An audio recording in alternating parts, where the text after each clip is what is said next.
आज दुनिया भर की इन अलग अलग घटनाओं को हम एक इंटेलिजेंस ब्रीफिंग की तरह जोड़कर समझने वाले हैं।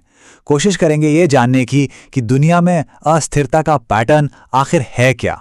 कहीं राजनीतिक झड़पें हो रही हैं तो कहीं किसी मशहूर टूरिस्ट स्पॉट पर हत्याकांड, फिर एक सेलिब्रिटी की हत्या की खबर आती है।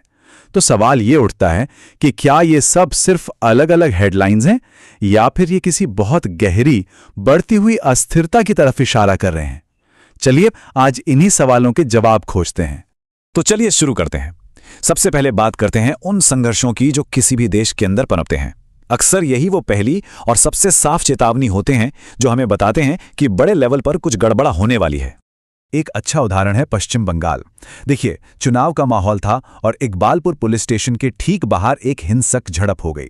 हुआ यह कि बीजेपी और टीएमसी दोनों पार्टियों के कुल 9 लोग गिरफ्तार हुए। ये घटना हमें साफ साफ दिखाती है कि कैसे डेमोक्रेसी के एक जरूरी हिस्से यानी चुनाव के दौरान राजनीतिक तनाव कितनी आसानी से हिंसा का रूप ले सकता है। और बात सिर्फ हाथापाई या हिंसा की नहीं है।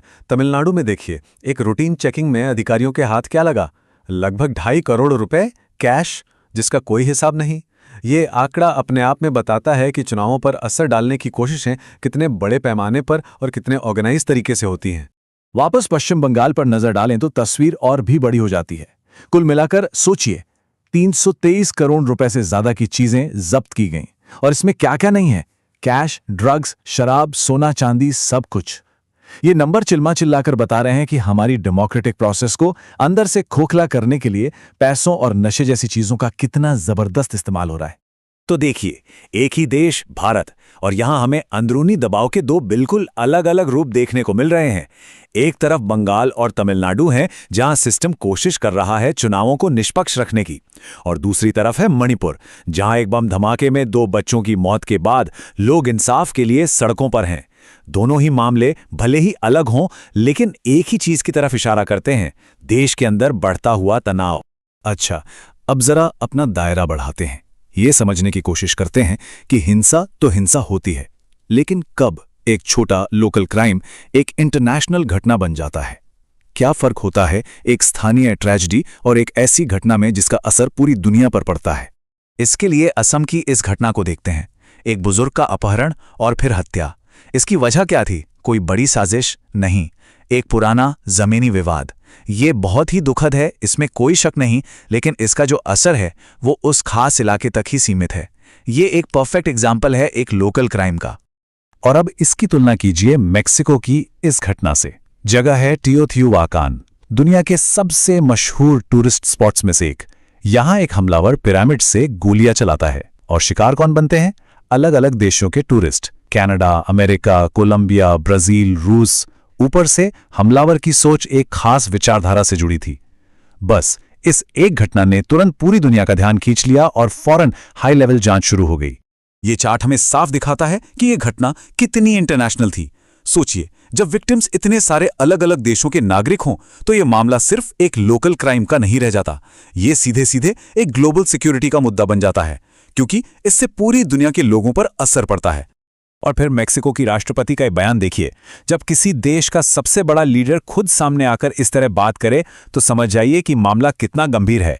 ये एक साफ सिग्नल है कि अपने देश में विदेशी नागरिकों पर हुए हमले को कोई भी सरकार कितनी सीरियसली लेती है। चलिए एक और मामला देखते हैं।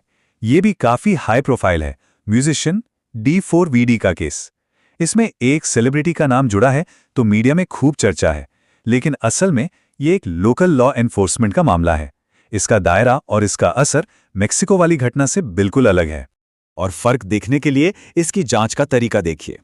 ये एक बहुत ही व्यवस्थित और लंबा प्रोसेस है।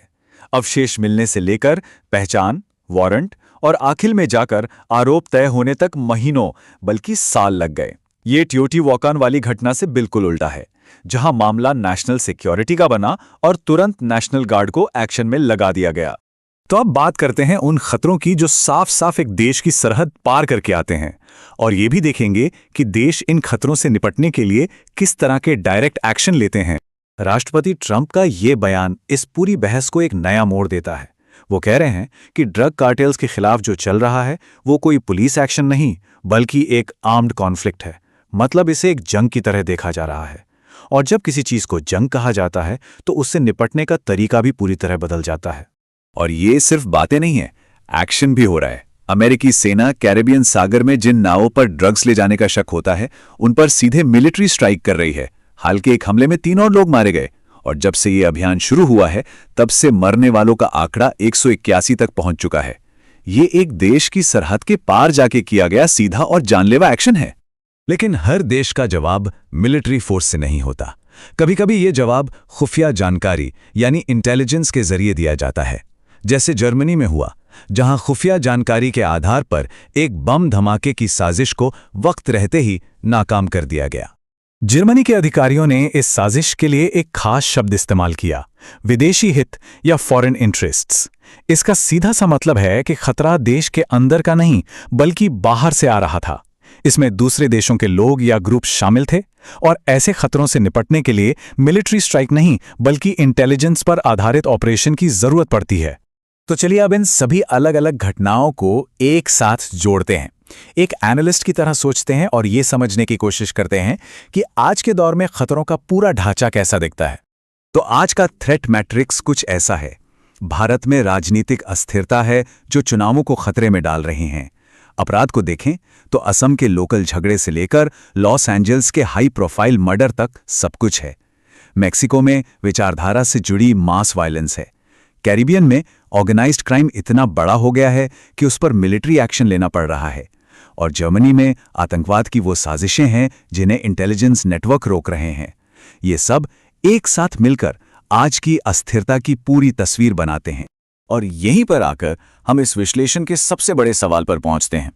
जब एक छोटा सा लोकल क्राइम पूरी दुनिया पर असर डाल सकता है और बड़े बड़े ग्लोबल खतरों से निपटने के लिए लोकल लेवल पर एक्शन लेना पड़ता है, तो ऐसे में सिक्योरिटी का भविष्य क्या होगा?